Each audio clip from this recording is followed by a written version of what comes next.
Good morning guys, welcome back to my channel. I am Manjeet and you're watching my channel Manjeet Tuition Classes. तो आज हम लोग सीखेंगे how to we find a residential status of a person.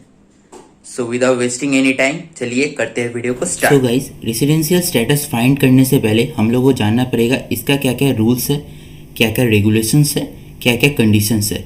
ये सब जानने के बाद ही हम लोग कोई भी पर्सन्स का रेसिडेंशियल स्टेटस फाइंड कर सकेंगे. तो चलिए स्टार्ट करते हैं. सबसे पहले आता है इंट्रोडक्शन पार्ट. इसमें क्या है, under section 1 of the income tax act 1961 the taxation of an assessee depends on his residential status. Section 6(1) and section 6(6) of the income tax act deal with residential status. Before taking taxable income, any person has determined the residential status in the previous year. According to the income tax act, the residential status of various SSC of determined. So यहाँ पर क्या कर रहा है, कोई भी person का taxable income calculate करने के लिए उसका पहले साल का रेसिडेंशियल स्टेटस हम लोग को जानना पड़ेगा. The residential status in the previous year. तो यही था इसका बेसिकली इंट्रोडक्शन पार्ट. तो इसके बाद आते हैं different types of people. Residential status calculate करने से पहले हम लोग को जानना पड़ेगा डिफरेंट टाइप्स ऑफ पीपल क्या है, उसके बाद ही हम लोग इसको कैलकुलेट कर सकेंगे. तो चलिए चलते हैं. तो इसमें बेसिकली 4 टाइप्स ऑफ पीपल्स है. फर्स्ट है इंडिविजुअली पर्सन, देन है हिंदू जॉइंट फैमिली, उसके बाद है firm and association of other individuals, और उसके बाद है कंपनीज. तो ये टोटली 4 टाइप्स ऑफ पीपल्स है रेसिडेंशियल स्टेटस में. सो नेक्स्ट है फीचर्स ऑफ रेसिडेंशियल स्टेटस. तो इसका फर्स्ट पॉइंट है the residential status of any person में vary from year to year. मतलब कोई भी पर्सन का रेसिडेंशियल स्टेटस हर साल एक जैसा नहीं होगा. उसके बाद सेकेंड है the residential status of different people in different countries में भी डिफरेंट. मतलब कोई भी आउट ऑफ इंडिया का पीपल का रेसिडेंशियल स्टेटस हर साल चेंज हो भी सकता है. उसके बाद आता है थर्ड में the residential status of the same person may not be defined for different sources of income in the same country in the previous year. मतलब कोई भी इंडियन का जो एक इंडियन सिटीजन है तो उसका अगर मोर देन 1 इनकम सोर्स होगा तो उसके लिए उसका रेसिडेंशियल स्टेटस डिफरेंट हो भी सकता है. उसके बाद आता है फोर्थ में residential status does not depend on citizenship. Residence status depends on the length of stay in India. मतलब कोई भी पर्सन का रेसिडेंशियल स्टेटस उसका सिटीजनशिप के ऊपर डिपेंड नहीं करता है. वो कितना दिन उस कंट्री में स्टे कर रहा है उसके ऊपर उसका रेसिडेंशियल स्टेटस डिपेंड करता है. उसके बाद आता है residential status of individual. So resident status of individual में फर्स्ट ऑफ ऑल 2 पार्ट्स है. फर्स्ट है रेसिडेंट, उसके बाद है नॉन रेसिडेंट. तो नेक्स्ट है कंडीशंस. कंडीशंस मीन्स कैसे हम लोग कोई भी पर्सन्स को एज ए रेसिडेंट और as a non resident consider करेंगे. तो चलिए इसका रूल्स जान लेते हैं. तो सबसे पहले section 6(1) of the Indian income tax act 1961 any individual in any previous year may meet any of the following 2 condition. मतलब नीचे जो ये 2 कंडीशन दिया हुआ है, अगर इसमें से कोई भी पर्सन कोई भी एक फील कर लिया तो वो उसको हम लोग मान लेंगे एज ए रेसिडेंट. तो चलिए जान लेते हैं इसका क्या क्या कंडीशन है. सबसे पहले है will stay in India for a total of 182 days or more in the previous year. मतलब कोई भी पर्सन अगर इसका प्रीवियस ईयर में इंडिया में 182 और उससे ज़्यादा डेज स्टे कर लिया तो उस टाइम में उसको हम लोग एज ए रेसिडेंट अप्रोच करेंगे. और उसके बाद है condition 2. In that previous year, he will stay in India for 60 days or more, and in the 4 previous year just before this previous year, he will stay in India for a total of 65 days or more. मतलब कोई भी person उसका previous year में 60 days और उसका पहले का जो 4 प्रीवियस ईयर है उसमें अगर टोटल 365 डेज स्टे कर ले तो उस टाइम में वो बन जाएगा रेसिडेंट. मतलब अगर वो ये कंडीशन फुलफिल कर ले तब भी वो बन जाएगा, अगर वो ये फर्स्ट वाला कंडीशन फुलफिल कर ले तब भी बन जाएगा. अगर कोई भी एक कर ले उसमें भी होगा, अगर दोनों कर ले उसमें भी होगा. और अगर कोई भी नहीं कर सका तो उस टाइम में वो बन जाएगा नॉन रेसिडेंट। यहाँ पर देखिए लिखा हुआ है, if an individual has not fulfilled any of the 2 basic conditions mentioned in the section 6(1) of the income tax act in the previous year, it shall be deemed to have been fulfilled, then he is non resident in India. मतलब अगर दोनों में से कोई भी condition fulfil नहीं कर पाया तो उस टाइम में वो बन जाएगा नॉन रेसिडेंट। तो इसके बाद में आता है exceptions. Exception means income tax department कुछ केसेस में स्पेशल एडवांटेज देते हैं। तो ये एडवांटेज क्या क्या है चलिए जान लेते हैं। तो सबसे पहले है, if an Indian citizen goes out of India in the previous year on the occasion of work और as an employ of an Indian ship by extending the period of 60 days mentioned in the section 6(1)(c) for determine the residential status of that person in that year, 182 days will be caught। मतलब अगर कोई भी Indian citizen कोई भी काम से या कोई भी इंडियन शिप में या काम करता हो या एम्प्लॉय हो तो उसके लिए उसको आउट ऑफ इंडिया आना जाना पड़ता है। तो उसके लिए इनकम टैक्स डिपार्टमेंट ये स्पेशल एडवांटेज रखा है। ये एडवांटेज है, यहाँ पर देखिए ऊपर जो यहाँ पर in that previous year he will stay 60 days, ये जो कंडीशन था इसको ये लोग यहाँ पर ऐसा अगर कोई भी सिटीजन का स्पेशल केस हुआ तो उसके लिए ये 60 डेज यहाँ पर बन जाएगा 182 डेज। तो ये था फर्स्ट एडवांटेज। और सेकंड एडवांटेज है outline of expenditure accounting and income tax any citizen or person of Indian origin living outside India comes to India leave or long vacation in a previous year, section 6(1)(c) may be used to determine his residency status in that year. If the said period of 60 days is extended, it will be taken as 182 days।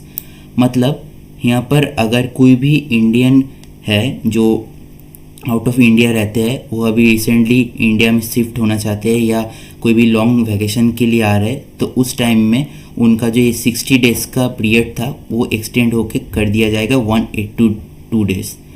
क्योंकि ये special case है इसलिए ये advantage ऐसे person लोग को मिलता है।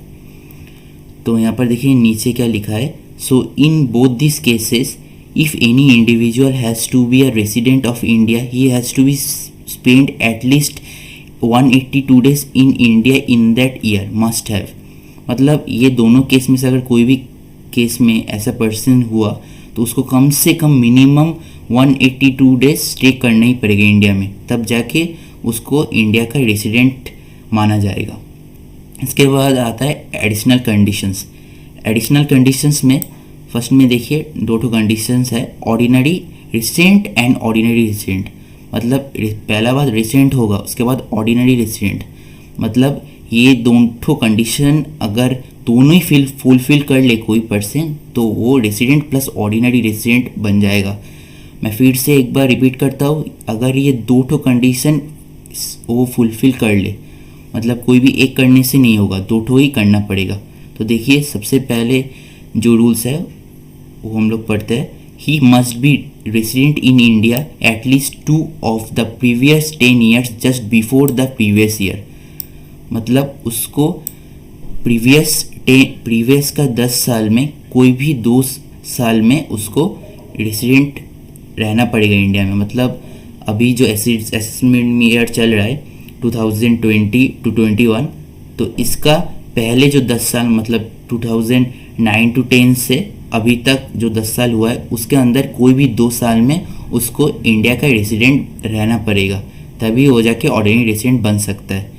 उसके बाद है he has to stay in India for 730 days और more in all the previous 7 years just before the previous year. मतलब उसको कम से कम इंडिया में 730 डेज रहना पड़ेगा या उससे ज़्यादा भी रह सकता है प्रीवियस 7 years में। मतलब अभी से जो पहले का 7 साल होगा उसमें उसको टोटल 730 डेज रहना पड़ेगा। तो अगर कोई पर्सन ये दोनों कंडीशंस को फुलफिल कर ले तो उस टाइम में वो बन जाएगा रेसिडेंट एंड ऑर्डिनरी रेसिडेंट। अगर ये दोनों में से कोई भी एक वो करता है और सेकंड वाला नहीं कर पाता है तो उस टाइम में उसको रेसिडेंट कहा जाएगा, लेकिन वो ऑर्डिनरी रेसिडेंट नहीं बनेगा। यही देखिए नीचे लिखा हुआ है, if an individual has fulfilled one of the basic conditions mentioned in section 6(1) of income tax act but section 6(6) a failure to apply to comply with the two additional conditions mentioned above, which result in his being considered a resident but not a general resident। तो ये रहा total residential status का rules regulation conditions. तो इसके बाद चलिए चलते हैं एग्जाम्पल पे। तो ऐसे टाइप का मैथ आप लोगों के एग्ज़ाम में आएगा। देखिए यहाँ पर फर्स्ट एग्जाम्पल है, mister x N Indian citizen left India for the first time on 30 November 2019 and came back to India on 1st October 2020. Determine his residential status for assessment year 2020-21। तो यहाँ पर first mister x India से left हुए 30 नवंबर 2019 में and came back फिर से आए हैं 1 अक्टूबर 2020। तो इनकम टैक्स में ईयर काउंटिंग होता है अप्रैल टू मार्च, ये आप लोग ध्यान से याद रखिएगा। अप्रैल टू मार्च तक ईयर काउंटिंग होता है, जैसे हम लोग का जनवरी से दिसंबर तक, तो इनकम टैक्स में अप्रैल टू मार्च। और एक चीज़ याद रखिएगा कि असेसमेंट ईयर क्या है, प्रीवियस ईयर क्या है। असेसमेंट ईयर मीन्स जिस साल में वो फिर से मतलब जिस साल में आप ये मैथ कर रहे हैं ऐसे, और प्रीवियस ईयर है उस साल का मतलब अगले वाला साल जो चल गया, मतलब 2020-21 अगर असेसमेंट ईयर हुआ तो प्रीवियस ईयर होगा 2019-20। तो चलिए इसका स्टार्ट करते सॉल्यूशन। तो फर्स्ट ऑफ ऑल वो तो मिस्टर एक्स नवंबर में फर्स्ट लेफ्ट हुए थे, तो नवंबर तक इंडिया में ही थे। हम आप लोगों को बोली है कि अप्रैल से स्टार्ट होता है ईयर काउंटिंग, तो चलिए अप्रैल में 30 डेज़ थे, इसलिए अप्रैल का 30 डेज़ काउंट हुआ। उसके बाद मई में 31, उसके बाद जून में 30, जुलाई में 31, अगस्त में 31, सितंबर में 30, अक्टूबर में 30, नवंबर में 30। उसके बाद दिसंबर, जनवरी, फरवरी, मार्च तक काउंटिंग होता है 1 ईयर, हम आप लोगों को बोल ही चुके हैं। बट मिस्टर एक्स नवंबर में चले गए, लेफ्ट हो गए, तो इसलिए हम लोग नवंबर तक ही कैलकुलेट करेंगे। उसके बाद दिसंबर, जनवरी, फरवरी, मार्च ये सब मंथ हम लोग कैलकुलेट नहीं करेंगे, क्योंकि वो तब इंडिया में नहीं थे, वो तब आउट ऑफ इंडिया थे। तो ये सबको टोटल करके आ रहा है 244। तो 244 जो फर्स्ट बेसिक कंडीशन था रेसिडेंट और नॉन रेसिडेंट का, तो वो फुलफिल कर चुके हैं, क्योंकि वहाँ पर था 182 और 60 डेज। तो यहाँ पर नीचे देखिए, इन the previous year 2019-20 mister x had 244 days in India which is more than 182 days. मतलब जो 182 डेज का जो कंडीशन था वो मिस्टर एक्स फुलफिल कर चुके हैं, और उसके साथ he has fulfilled the basic condition of section 6(1)(a), so he will be considered a resident of India. तो ये कंडीशन मिस्टर एक्स फुलफिल कर चुके हैं, तो इसके लिए वो बन गए यहाँ पर रेसिडेंट। और उसके बाद in addition he went outside India for the first time, for which he was fulfilled both the additional condition of section 6(6)(a), therefore in the year 2020 he will be considered as a resident and generally resident of India। मतलब जो ordinary resident का जो दो condition था वो भी mister x fulfil कर चुके, इसलिए वो रेसिडेंट तो बन ही चुके थे, अभी वो ऑर्डिनरी रेसिडेंट भी बन चुके। तो ऐसे ही आप लोगों को रेसिडेंशियल स्टेटस फाइंड करना पड़ेगा ऐसे प्रॉब्लम में। सो होप करता होगा ये वीडियो आप लोगों को अच्छा लगा होगा। अगर ये वीडियो आप लोगों को अच्छा लगा है तो इस वीडियो को लाइक कीजिए और ज़्यादा से ज़्यादा शेयर कीजिए, और ऐसे ही नई वीडियो पाने के लिए हमारे चैनल को सब्सक्राइब कर लीजिए और नीचे दिए हुए बेल आइकन को टैप कर लीजिए। और अगर कोई भी क्वेरी रहेगा तो हमारे कमेंट बॉक्स में हमको कमेंट करके बताइए, और इस लेसन का PDF फाइल मैं हमारे डिस्क्रिप्शन बॉक्स में दे दूँगा, तो आप लोग काइंडली वहीं से डाउनलोड कर सकते हैं। तो मिलते हैं नेक्स्ट वीडियो में। Thank you so much.